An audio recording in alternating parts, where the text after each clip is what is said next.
Africa holds about 60% of global uncultivated land. Investing in profitable, high growth and sustainable agribusiness in Nigeria is seen as a way to drive youth employment. Joining us for more insight into Nigeria's agriculture sector, we have Kola Masha, the MD of Doreo Partners. Thank you so much, Kola, for joining us. It's great to have you on the program. And just doing some research on West Africa and the agricultural environment there, I just picked up the fact that we're seeing immense droughts in Burkina Faso, where you've got people, feeding off unedible leaves just to survive. These are some of the dire stories that are coming through from some of the regions in West Africa, but there's so much potential. As an example, in Nigeria, and overall agriculture can be something that can, of course, contribute considerably to the overall GDP of that region.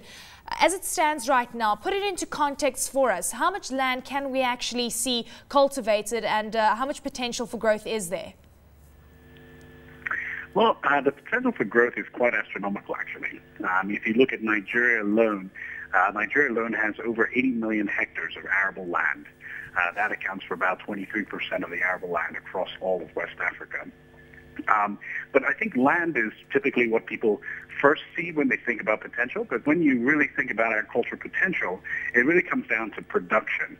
And when you actually think in terms of production, that's when you really see the potential for West Africa to really leap forward, because not only do we have the land, but we have some of the lowest levels of irrigation in the world. To give you perspective, sub-Saharan Africa, the U.S. has about 10 times the amount of irrigated land as all of sub-Saharan Africa.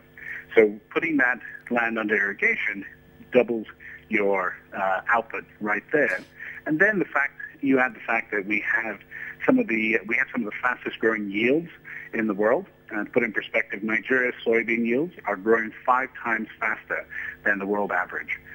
So that also adds to significant growth in production. Okay, so when we look at irrigation, it's actually been a theme that's come through throughout CNBC Africa today, because we've been focusing predominantly on agribusiness and agriculture. What is then the silver bullet to fix the irrigation issues that we see? And as you mentioned, it's not just about the land, it's about overcoming some of these challenges. Well, I think so. Irrigation is a critical challenge. But to be frank, I wouldn't consider investing in irrigation to be the silver bullet to unlock Africa's potential. There are certain key point areas where you need to have irrigation due to variability of particular crops you're working on. But for me, the silver bullet to unlocking the potential is actually figuring out how to unlock the potential of the small-scale farmer in Africa, particularly West Africa. Yeah. Because most people think about agriculture and agribusiness, and they think big, massive farms, a lot of massive tractors, et cetera, et cetera.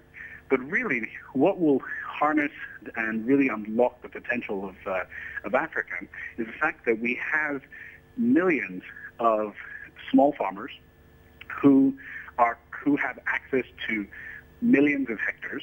They're currently not performing due to the fact that they don't have access to the appropriate inputs, appropriate financing, and other key things. But with relatively modest approach, you can really unlock that growth engine. Yeah. And to me, that's the growth engine. Okay, if you look at Southeast Asia, that's been the engine. Absolutely. Okay, so we've now identified the potential growth engine, and perhaps the only thing that is really standing in the way of small-scale farmers is also the issue of funding. How much appetite is there from big banks and, of course, developmental agencies to aggressively ensure that there is enough funding to the small-scale farmers that exist in this region? Well, I think fundamentally money follows the opportunity, and the opportunity is there. We know in agriculture, but the reason why money is not following it is because the risks have not been mitigated appropriately. So, personally, the key model that we're driving is a model we developed called an agricultural franchise model, where you take a smallholder farmer, and for all intents and purposes, they become a franchisee of a larger farm. Where they get all the necessary inputs and everything that de-risks them and increases the appetite of the financial sector to lend to them. So to us, that is really the approach that we're taking.